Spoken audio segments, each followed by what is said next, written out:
bueno tener un invitado como Jorge Aramburu, presidente de PSL. Jorge, bienvenido a nuestro programa. Gracias, Juan Carlos, por invitarme.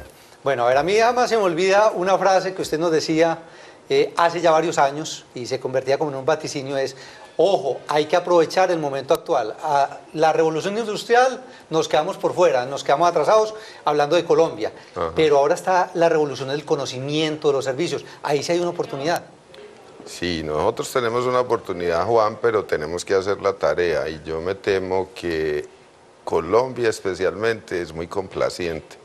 Colombia, con cualquier comentario positivo que reciba, cree que ya llegó. Sí.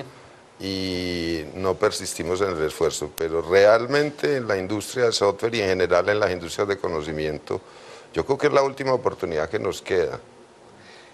Hablemos de ese contexto internacional, porque uno ve ejemplos muy contundentes, como el caso de India, que era un país con unos macroindicadores económicos muy pobres.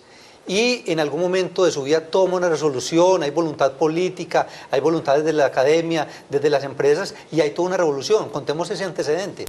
Sí, mira, India, yo diría que en el 85 India era un país que poco exportaba en tecnologías de información. Allá ocurrieron varias cosas. La primera es que era un país angloparlante, es un país angloparlante porque es una excolonia británica. Eso es una ventaja muy grande en los mercados desarrollados. La segunda, hubo una legislación en India que prohibía la importación de todo lo relacionado con tecnologías de la información si no se exportaba una cantidad similar. Entonces, ¿qué empezó a suceder? Angloparlantes con fama inteligentes inventaron el cero y ellos le aportaron mucho las matemáticas.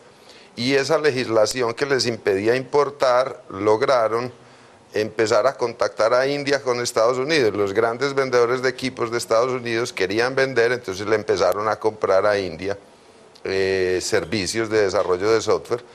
Ellos encontraron esa oportunidad, pero luego a nivel de regiones, a nivel de país y a nivel de empresas se dedicaron a hacer bien la tarea. India se desarrolló y hoy en día tiene una industria billonaria. ¿Qué es lo que tiene que hacer Colombia, Jorge, para eso que usted menciona, hacer bien la tarea? ¿Qué es lo que nos está faltando para convertirnos en potencia en ese tema del desarrollo de software y exportarlo? Hombre, no. Colombia ha venido haciendo la tarea gradualmente, no a la velocidad que podemos. Mira, en esto hay tres tipos de esfuerzos. El esfuerzo a nivel de organizaciones, el esfuerzo a nivel de ciudades y de regiones y el esfuerzo a nivel de nación. Yo diría que son las dos primeras, porque luchar a veces contra la nación y con los poderes centrales es muy difícil, las que van a marcar la diferencia.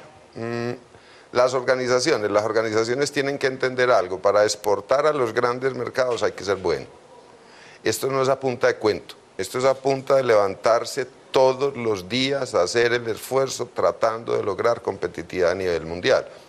Los colombianos no somos ni mejores ni peores que nadie, nosotros somos iguales, tenemos el mismo cerebro, el mismo número de neuronas, los días tienen las mismas 24 horas y el conocimiento tenemos acceso a él, claro, porque es un bien público, pero hay que hacer el esfuerzo.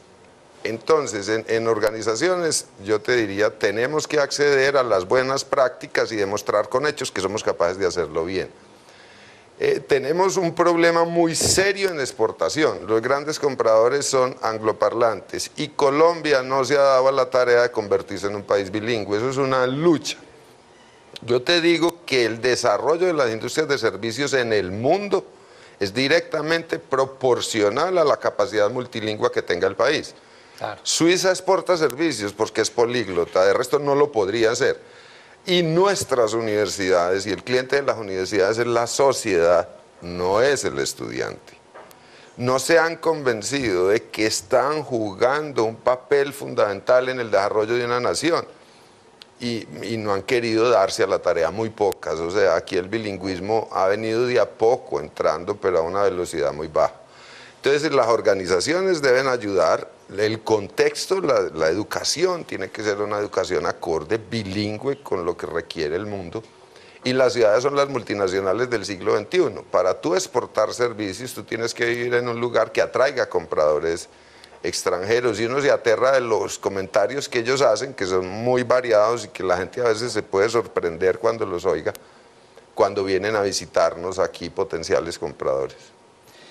Jorge, hay, digamos, algunos esfuerzos que uno nota del gobierno nacional por hacer bien esa tarea que usted menciona. El año pasado, cuando los ministerios de Hacienda y Comercio, por ejemplo, tocan el tema del IVA, pero usted dice, todavía hace falta más trabajar en una regulación, en una reglamentación que facilite que Colombia sea potencia.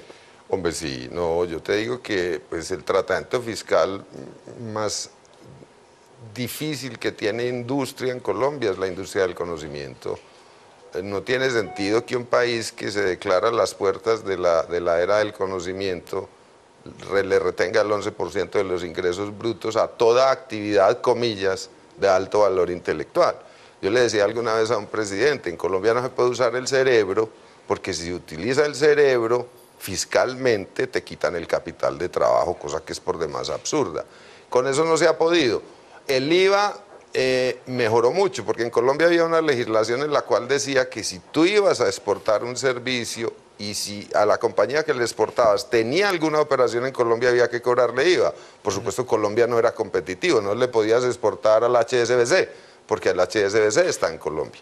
Se logró a través básicamente del trabajo de la ANDI, de FEDESOF, del Ministerio de TICS, que se exonerara de IVA a las exportaciones de servicios que realmente iban al extranjero, aún así tuviera operaciones en Colombia esa compañía a quien se exporta. Eso fue muy promovido por los BPOs, específicamente los contact centers, pero eso sí nos facilita a nosotros la posibilidad de exportación, porque a nosotros en el pasado sí nos ocurrió que no pudimos vender porque claro, la tarifa del IVA no nos lo permitió, nos sacó del mercado. Justo a eso iba, Jorge, porque uno ve que PSL ha hecho bien el proceso de internacionalización. ¿Qué consejo les da usted a quienes quieren seguir esa senda de buscar mercado en otros países? Yo le diría que el primero es conviértase, primero no se crea que es ninguna persona especial, nosotros no somos especiales, somos iguales a todo ser humano, pero haga la tarea. O sea, tiene que hacer la tarea en el sentido de poder decir, hombre, yo tengo competencia mundial y yo puedo llegar a mercados mundiales. O sea, lo primero es saber prestar el servicio y desarrollar el software. Lo segundo es, empiece a desarrollar, porque los grandes compradores son angloparlantes, no quiere decir que uno desprecie los mercados hispanoparlantes, pero los grandes compradores están en el mundo angloparlante y los negocios se hacen en inglés, una capacidad bilingüe en su compañía. Empiece a hacerlo porque sin ella por lo menos no va a llegar a cierto tipo de mercados, a los grandes compradores. Tercero, usted no puede vender si no tiene la posibilidad de contactarse con los potenciales compradores. Si bien Internet facilita ese tipo de cosas, usted tiene que tener individuos que estén dedicados a la tarea aquí y en el mercado al que usted se va a dirigir para estar permanentemente contactando clientes, hablando con ellos, porque al fin de cuentas, esta es una industria que requiere mucho la interacción a nivel de individuos. Y le cuento algo, a usted no le compra jamás un norteamericano, si primero no viene y lo visita, está con usted 7 días, claro, lo censa, habla con usted, conoce la ciudad, mira sus pasiones, su conocimiento, su entusiasmo, a diferencia de los colombianos que compran por RFPs y por cosas escritas. El mercado desarrollado te tiene que conocer, tiene que sentirte, porque él te compra al fin si cree en ti, cree en la región y en la ciudad donde está la compañía, y cree en general en el país. Jorge, en los próximos días habrá un anuncio muy importante por parte de la Cámara de Comercio de Medellín para Antioquia, que es la creación de un clúster alrededor de lo que estamos hablando, de software y la industria relacionadas. Desde su conocimiento, desde su experiencia, ¿qué hay que tener en cuenta para que ese clúster sea muy exitoso? Mira, los clústeres esos vienen pues desde los trabajos de competitividad de Porter. Yo creo que nosotros en los clústeres hemos olvidado una cosa y hemos olvidado el componente educativo. Yo te diría que a mí alguna vez me preguntó Prodesport que cómo hacíamos un plan de exportación y yo llevé un slide y le dije seamos bilingües. Sí. Si Colombia se vuelve bilingüe, las exportaciones de servicios se multiplican por muchos órdenes de magnitud. El clúster es muy importante el apoyo de la Cámara de Comercio, pero es muy importante que tengamos en consideración que esto es una industria de seres humanos. Claro. Esta es una industria que tiene un 50% de un lado tecnológico, pero el 50% o más es un componente humano y cultural. Y nosotros necesitamos recursos humanos que puedan competir de igual a igual con cualquier ciudadano del mundo. y aquí hay mucha gente brillante, pero no puede comunicar y no se puede saber de su brillantez ni de sus ideas porque no habla el idioma en el cual lo requieren, y eso es como regresar a la pintura rupestre. Hombre, además te digo una cosa, específicamente la ingeniería de software es una alternativa para gente que nace con pocas posibilidades económicas. Si usted quiere llegar y volverse un ciudadano del mundo y estudia cierto tipo de profesiones, esta una de ellas, que no la única, además de estudiarla, adquiere una capacidad bilingüe, instantáneamente se vuelve ciudadano del mundo. Y qué mejor oportunidad para un país igualitario, porque es que esto no es un problema solo de empresas, es un problema de sociedad. Sí. Yo le decía a alguien, mire, es que aquí no se trata de arreglarle la calle a un barrio pobre, se trata de que ese barrio no sea pobre. Claro. Jorge, muchísimas gracias por haber compartido con nosotros y con los televidentes aquí en Negocios en Telemedellín. Gracias a ti por invitarme, Juan.